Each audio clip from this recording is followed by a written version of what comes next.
नमस्कार,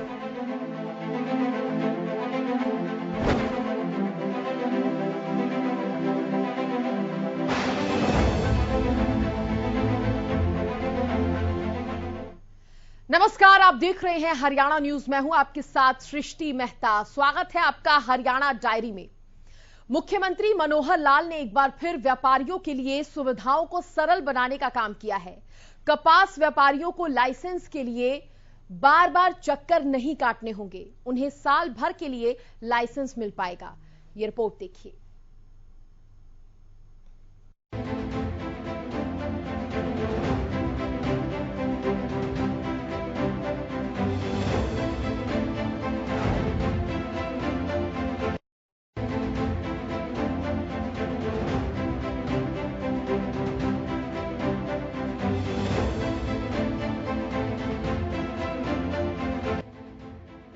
व्यापार जगत का विस्तार प्रदेश की तरक्की को रफ्तार देता है। व्यापारियों के लिए प्रदेश में सुविधाएं और संसाधन जितनी आसानी से उपलब्ध होंगे, कारोबार को आगे बढ़ाना उतना ही आसान होगा। व्यापार जगत अपने मुनाफे से प्रदेश के विकास में भी सहयोग करता है। व्यापारियों को ज्यादा से ज्यादा सुविधाएं देकर प्रदेश की आर्थिक समृद्धि में उनके योगदान को बढ़ाया जा सकता है। हरियाणा सरकार ने एक और बड़ी पहल करते हुए कपास पेराई व्यापारियों को बड़ी राहत दी है। अब कपास पेराई करने वाले व्यापारी यानी बिनोला ऑयल मिलों के संचालक एक मुश्त टैक्स अदा करके पेराई का लाइसेंस ले सकेंगे। इससे प्रदेश में व्यापार बढ़ेगा और सरकार को राजस्व भी मिल सकेगा। सरकार ने जो ये फैसला लिया, मार्केट फीस जो स्पेलर है हरियाणा में लगे हुए हैं वो 1 टाइम करने का, इसका सरकार ने 42,000 रुपये रेट तय किए हैं, जो पर स्पेलर के हिसाब से तेल मिलर को देने पड़ेंगे। पहले यह राशि निश्चित नहीं थी, हमें एक एल फार्म, L2 और अन्य पेपर वर्क कमेटी को देना पड़ते थे। उसके एवज में हमें बहुत मानसिक प्रताड़ना होती थी, जिसके लिए सरकार ने हमें ये निजात दिलाई है। पर मेरी सरकार से गुजारिश है, ये सरकार ने जो 42,000 की फीस लगाई है ये थोड़ी सी ज़्यादा है, इस फीस को कम किया जाए। पहले सरकार का रेवेन्यू लगभग 1 से 1.5 करोड़ रुपये पर ईयर जाया करता था, अब यह रेवेन्यू बढ़कर 6 से 7 करोड़ रुपये पहुंच जाएगा। इससे सरकार के रेवेन्यू में बहुत अच्छा इजाफा होगा और भ्रष्टाचार की जो रकम पहले भ्रष्टाचार में जाया करती वो सरकार के रेवेन्यू में जाएगी। मेरी हरियाणा सरकार से पूरा जो अपील है कि इस 42,000 की जो फीस है उसको थोड़ा कम किया जाए और व्यापारी को राहत दिया जाए। इससे करप्शन पूरी तरह से खत्म हो जाएगा, हर तरह के फार्म से हमें मुक्ति मिलेगी। बैठक बहुत अच्छी हुई है, नतीजा भी अच्छा हुआ है, पर उसकी फीस को थोड़ा सा कम किया जाए, इससे व्यापार अच्छे ढंग से और चलेगा। फीस इतनी रहने से ये छोटे छोटे यूनिट सभी बंद हो जाएंगे। पहले हमें सिर्फ एल फार्म, L2, L1 ये जमा कराने पड़ते, उसकी एवज में हमें बहुत ज़्यादा मानसिक प्रताड़ना होती थी और हमें बहुत टॉर्चर किए जाते थे। वैसे आप ओवरऑल इस जो ये कदम बहुत सराहनीय है सरकार का, इससे करप्शन पे बहुत अंकुश लगेगा। हरियाणा सरकार ने ये बड़ा फैसला भारतीय व्यापार मंडल और हरियाणा ऑयल मिल्स एसोसिएशन के पदाधिकारियों के साथ बैठक में लिया। मुख्यमंत्री की अध्यक्षता में हुई ये बैठक व्यापारियों के लिए नई सौगात लेकर आई। प्रदेश में अब कपास के बीज की पेराई करने वाले व्यापारी प्रति यूनिट एक्सपेलर पर 42,000 रुपए का एक मुश्त टैक्स अदा करके लाइसेंस ले सकेंगे। कपास व्यापारियों को सौगात, एक मुश्त टैक्स अदा करने पर मिलेगा लाइसेंस। प्रति यूनिट एक्सपेलर पर 42,000 का टैक्स। सरकार का ये निर्णय 3 साल के लिए लागू होगा। 3 साल बाद टैक्स की समीक्षा की जाएगी। 3 साल बाद टैक्स बढ़ाने या घटाने पर विचार हो सकता है।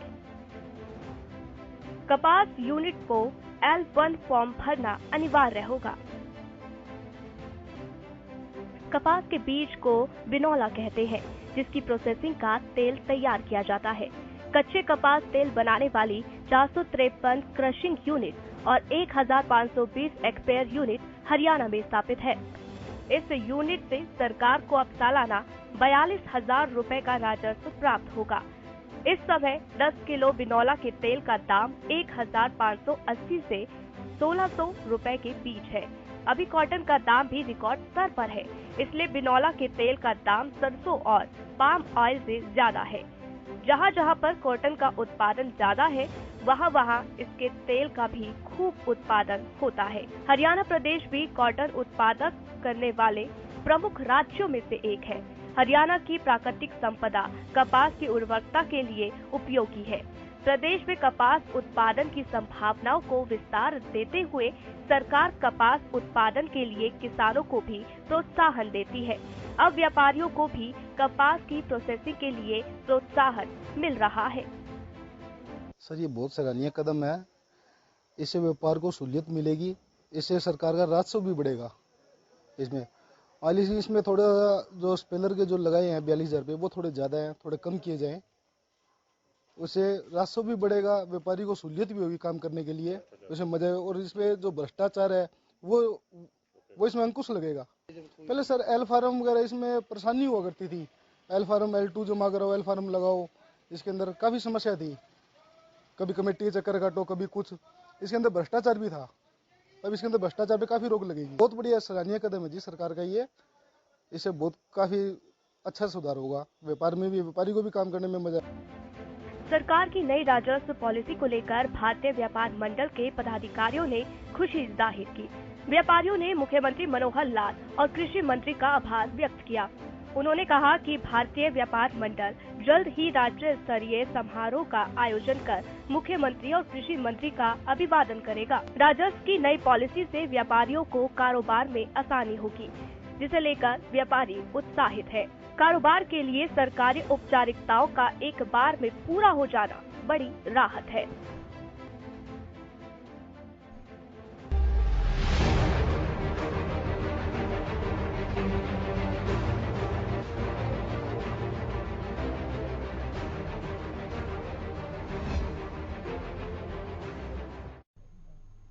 तो केंद्र सरकार युवाओं के लिए अग्निपथ योजना लेकर आई है। इस योजना का स्वरूप देश के लिए नया है। ये रिपोर्ट देखिए।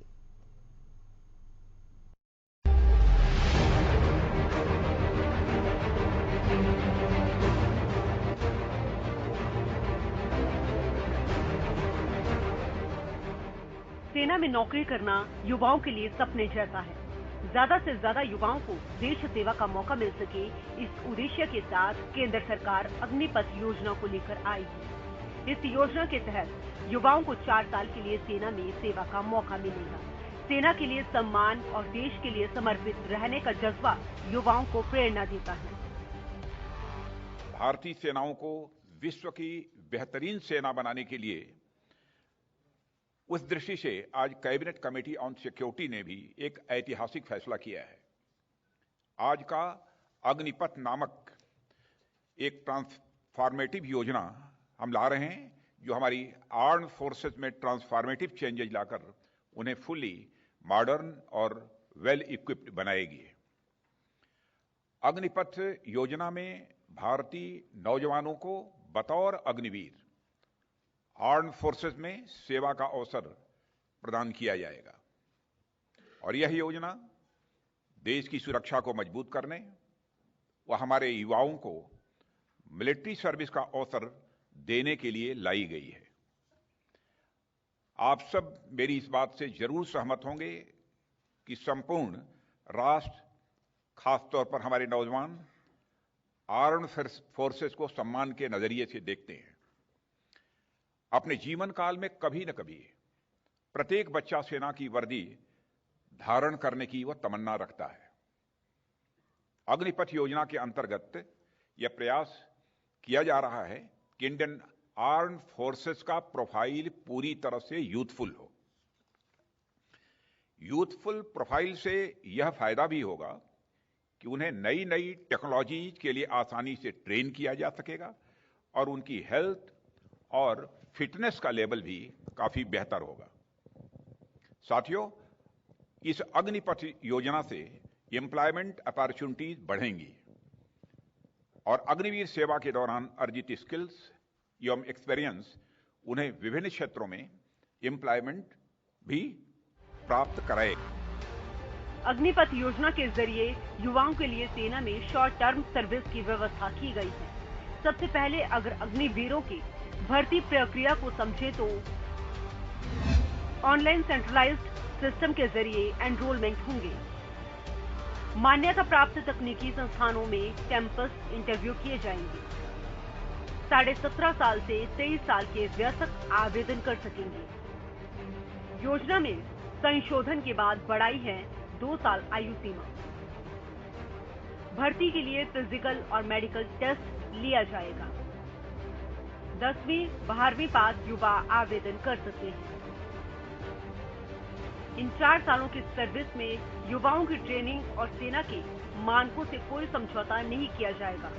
युवाओं के सेना में अनुभव की बात करें, अलग अलग यूनिट्स में काम करने का मौका मिलेगा। अग्निवीरों के लिए एक अच्छी पे पैकेज, 4 साल की सेवा के बाद एग्जिट पर सेवा निधि पैकेज एवं एक liberal death and disability package की भी व्यवस्था की गई है।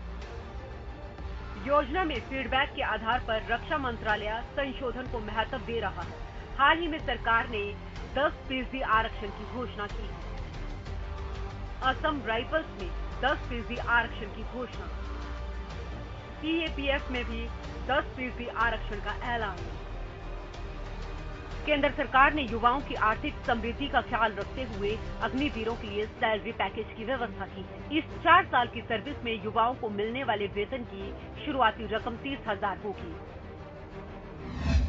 पहले साल 4,76,000 का होगा सालाना पैकेज। चौथे साल तक पैकेज 6,92,000 तक का हो जाएगा। रिस्क और कठिनाई के आधार पर मिलेंगे अलायंस। सेना में अग्निवीरों की सेवा समाप्त होने के बाद उन्हें योजना के तहत सेवा निधि पैकेज भी दिया जाएगा। यानी देश की सेवा के साथ साथ युवाओं को परिवार की देखभाल और भविष्य निर्माण का मौका मिलेगा। सैलरी में से 30% योगदान अग्निवीर करेंगे। सेवा निधि में 30% योगदान केंद्र सरकार करेगी। 4 साल पूरे होने पर करीब 11,71,000 रुपए मिलेंगे। सेवा निधि पैकेज में इनकम टैक्स से छूट मिलेगी। भारतीय सेना जो दुनिया की दूसरे पायदान की सबसे मजबूत सेना है, ऐसी व्यवस्था के बीच काम करने के बाद युवाओं में कार्य कौशल की निपुणता होगी, जो उन्हें कॉर्पोरेट जगत के साथ साथ देश सेवा से जुड़ी अन्य नौकरी और सेवाओं में मदद करेगी। यानी 4 साल बाद युवा दूसरे रोजगार में अपने कौशल का इस्तेमाल कर पाएंगे। अग्निवीर सेना में सेवा पूरी करने शुरुआत कर पाए, इसके लिए सेना की तरह उन्हें सर्विस सर्टिफिकेट भी मिलेगा, जो उनकी प्रतिभा का एक परिचय होगा। अग्निवीरों को मिलेगा सर्विस का सर्टिफिकेट। सर्टिफिकेट से स्वरोजगार में मिलेगी मदद। बैंकों से आसान शर्तों पर मिलेगा लोन। प्राइवेट सेक्टर में भी सर्टिफिकेट मान्य होगा। सेना में शॉर्ट टर्म सर्विस की व्यवस्था को हरियाणा सरकार ने सराहनीय कदम बताया है। मुख्यमंत्री मनोहर लाल ने प्रधानमंत्री नरेंद्र मोदी और रक्षा मंत्री राजनाथ सिंह का आभार व्यक्त किया है। मैं देश के प्रधानमंत्री श्री नरेंद्र मोदी जी और हमारे रक्षा मंत्री श्री राजनाथ सिंह जी को बहुत बहुत धन्यवाद करता हूं कि उन्होंने एक अनूठी योजना अग्निपथ योजना ये शुरू की है। देश की सेनाओं को बहुत एक अच्छा लेवल उनका करने के लिए इस अनूठी योजना में 4 वर्ष के लिए 17.5 वर्ष से 21 वर्ष तक के युवाओं को भर्ती किया जाएगा और इनकी ट्रेनिंग कराई जाएगी। ट्रेनिंग के बाद अगर लोग स्थायी नौकरी वहां प्राप्त करना चाहते हैं तो वॉलंटरी तौर पर अप्लाई करेंगे। 25% युवकों को स्थायी सेना की नौकरी मिलेगी। 75% लोग उसमें से वापस आकर के समाज के कामों में लगेंगे, सरकारी नौकरी में लगेंगे अथवा अन्य काम करेंगे। हरियाणा सरकार ने केंद्र की योजना को प्रदेश में प्रभावी बनाने के लिए बड़ा कदम उठाया है। मुख्यमंत्री मनोहर लाल ने अग्निवीरों को नौकरियों में प्राथमिकता देने की बात कही। सरकार का ये फैसला केंद्र सरकार की अग्निपथ योजना को मजबूती देने का काम करेगा। जिन युवाओं को सेना में सर्विस के बाद आगे के भविष्य के लिए रोजगार की चिंता थी, उन युवाओं के लिए हरियाणा सरकार का ये फैसला सुरक्षित भविष्य का भरोसा दिलाने का काम करेगा। मैं हरियाणा सरकार की ओर से ये विश्वास दिलाता हूं कि जो 75% ऐसे वीर सैनिक अगर वापस आने के पर सरकारी नौकरी चाहते होंगे तो उनको वरीयता दी जाएगी या अन्य काम करने के लिए भी उनके लिए वरीयता की योजनाएं बनाई जाएंगी। जितने भी अग्निवीर ये भर्ती होंगे इनको अच्छा रेम्युनरेशन एक दिया जाएगा। पहले वर्ष में वार्षिक 4,76,000 रुपया इनको दिया जाएगा, जो बढ़कर के चौथे वर्ष में 6,96,000 रुपए तक होगा। 4 वर्ष में वापस लौटने पर इनको सेवा निधि के रूप में भी लगभग 12 लाख रुपया ये दिया जाएगा। इसके साथ साथ अन्य प्रकार की सुविधाएं, भत्ते, बीमा ये भी उपलब्ध कराया जाएगा और इस प्रकार से इस अनूठी योजना में देश भर के नौजवान ये लाभ उठा सकेंगे। पहले वर्ष में 46,000 युवकों को भर्ती किया जाएगा। आने वाले 90 दिन में इसकी पूरी योजना बन करके और एक कॉम्पिटिटिव तरीके से इनका सिलेक्शन होगा। ये युवक वापस लौटने पर इनमें एक देशभक्ति की भावना होगी, अनुशासन होगा, शारीरिक दक्षता भी प्राप्त करेंगे ताकि आगे अपने जीवन में एक अच्छे नागरिक बन करके देश और प्रदेश की सेवा कर सकेंगे। इस अनूठी योजना के लिए मैं देश के प्रधानमंत्री जी का, देश के रक्षा मंत्री जी का धन्यवाद करता हूं, उनका आभार प्रकट करता हूं। भारत के लिए सेना में शॉर्ट सर्विस की योजना नहीं है। इसे समझने और स्वीकार करने के लिए समय और जागरूकता की जरूरत होगी। केंद्र और राज्य सरकारें मिलकर युवाओं तक योजना का लाभ पहुंचाने की कोशिश कर रही हैं ताकि युवा जोश को कम उम्र में ही सही दिशा मिल सके।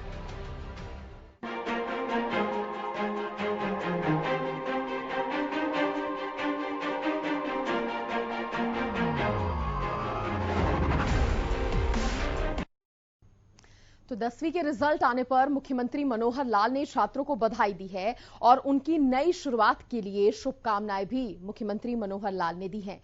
देखिए कैसा रहा है इस साल का 10वीं का रिजल्ट।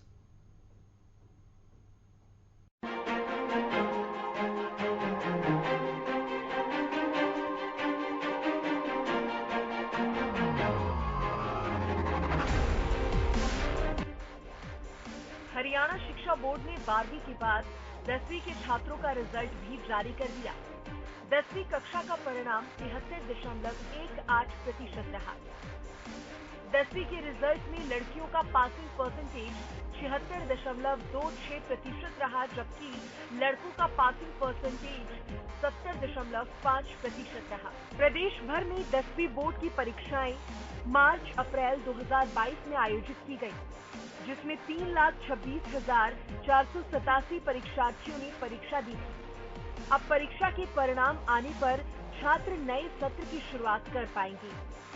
10वीं के बाद छात्र नई स्ट्रीम चुनकर करियर की दिशा में आगे बढ़ पाते हैं। ऐसे में 10वीं का परिणाम उनकी दिशा निर्धारित करने के लिए अहम रहता है। परिणाम के बाद छात्रों के आगे बढ़ने का मौका होगा। युवाओं को भविष्य में रोजगार की चिंता न करनी पड़े, इसलिए सरकार स्कूल स्तर पर ही युवा में कौशल विकास पर जोर दे रही है और स्कूली स्तर से कौशल विकास पाठ्यक्रम तैयार किया जा रहा है।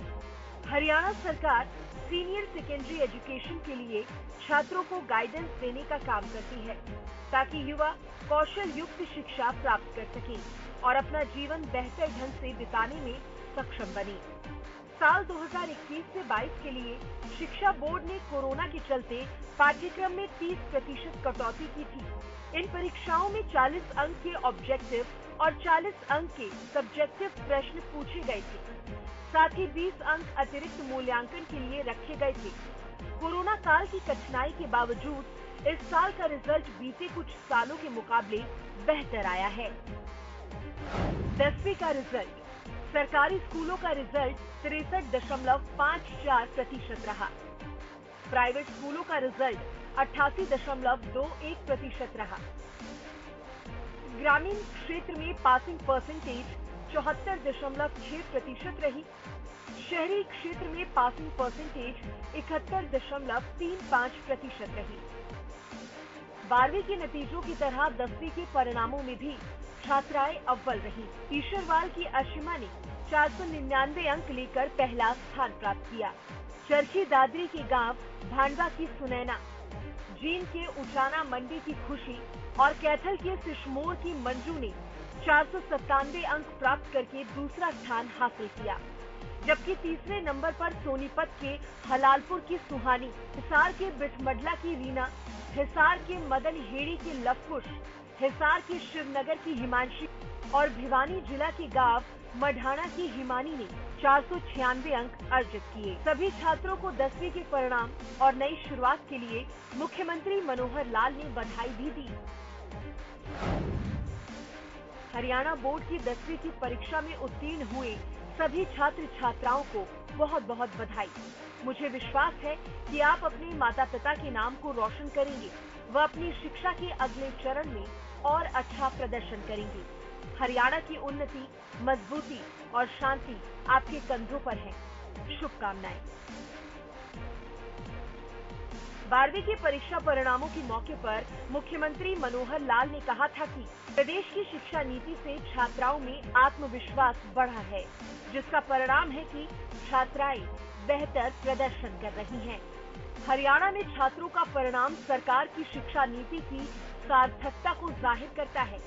छात्रों के बेहतर परिणाम अन्य छात्रों को भी आगे बढ़ते रहने की प्रेरणा देते हैं।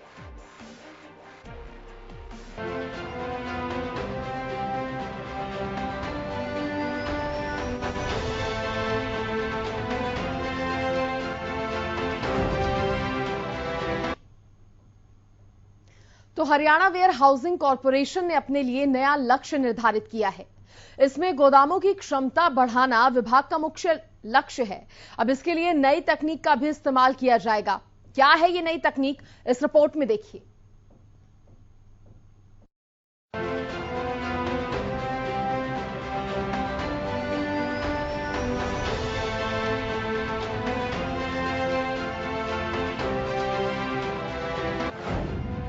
गोदाम की बढ़ेगी क्षमता,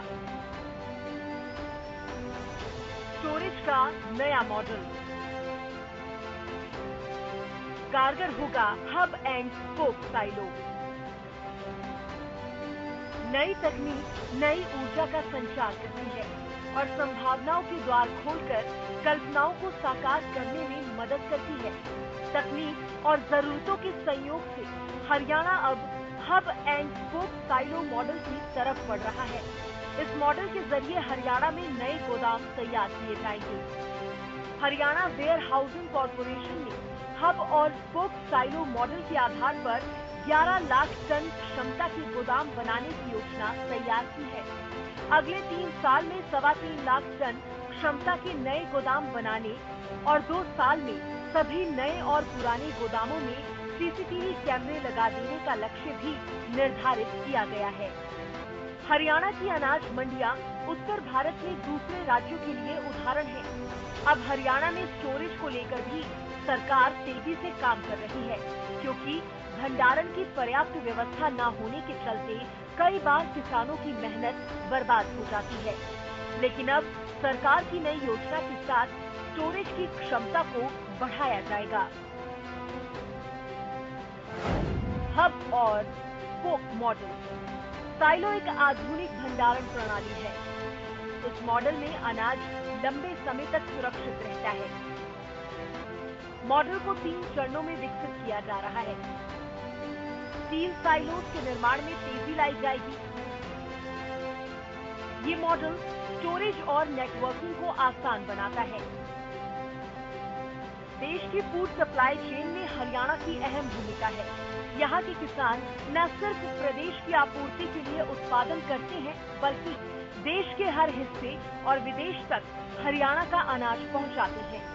खाद्य आपूर्ति को प्रभावित ढंग से जारी रखने के लिए स्टोरेज की क्षमता को बढ़ाया जा रहा है। हब एंड स्पोक साइलो से गोदाम की स्थिति बेहतर होगी।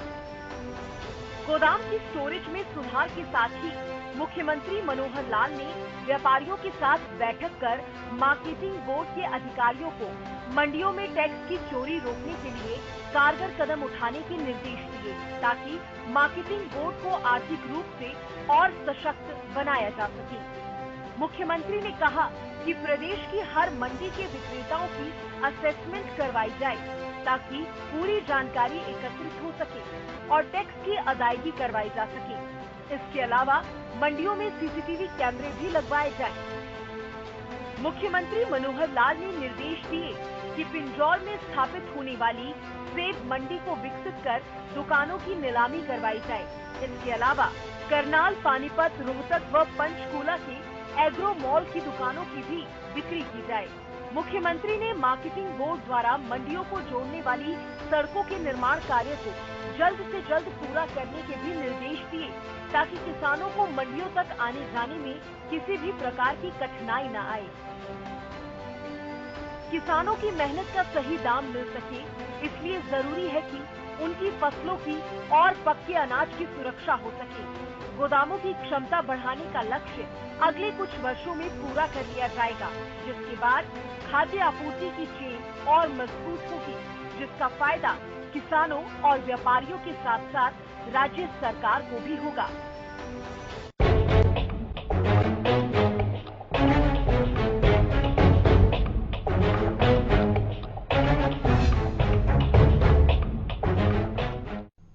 तो हरियाणा में कल निकाय चुनाव होगा। चुनाव की तैयारियां पूरी कर ली गई हैं।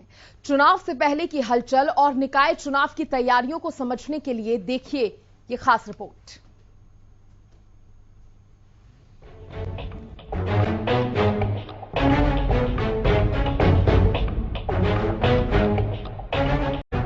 हरियाणा में 19 जून को एक बार फिर लोकतंत्र का महापर्व मनाया जाएगा। जनता घरों से निकलकर मतदान करेगी और अपने लिए छोटी सरकार चुनेगी। स्थानीय निकाय का चुनाव प्रदेश की आधारभूत व्यवस्थाओं के लिए जरूरी होता है।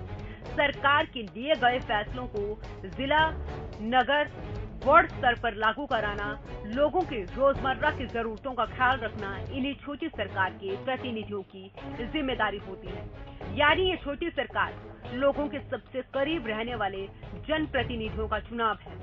19 जून को हरियाणा में कुल 40 शहरों में चुनाव होने हैं, जिनमें 18 नगर परिषद और 28 नगर पालिकाएं शामिल हैं। कुल 18,30,208 मतदाता प्रत्यक्ष चुनाव के जरिए पालिका चेयरमैन और परिषद प्रधान के साथ ही पार्षद का चुनाव करेंगे।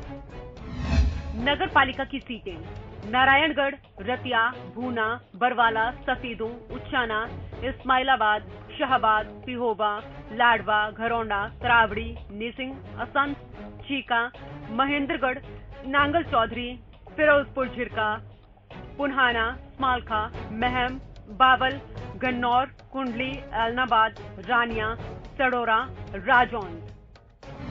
नगर परिषद की सीटें भिवानी, चरखी दादरी, फतेहाबाद, टोहाना, सोहोना, हांसी, नरवाना, जींद, झज्जर, बहादुरगढ़, कैथल, गोहाना, नारनौल, नूह, कालका, पलवल, होडल, मंडी, डबवाली। निकाय चुनाव को लेकर सभी शहरों में तैयारियां पूरी कर ली गई हैं। पोलिंग बूथों तक ईवीएम मशीनें पहुंच गई हैं। अधिकारियों को ड्यूटी के दिशा निर्देश मिल चुके हैं। शांतिपूर्वक तरीके के लिए पुलिस मुस्तैद है। शांति से मतदान करवाने के संदेश के साथ गोहाना पुलिस ने फ्लैग मार्च निकाला है, जिसका नेतृत्व एएसपी मयंक गुप्ता ने किया।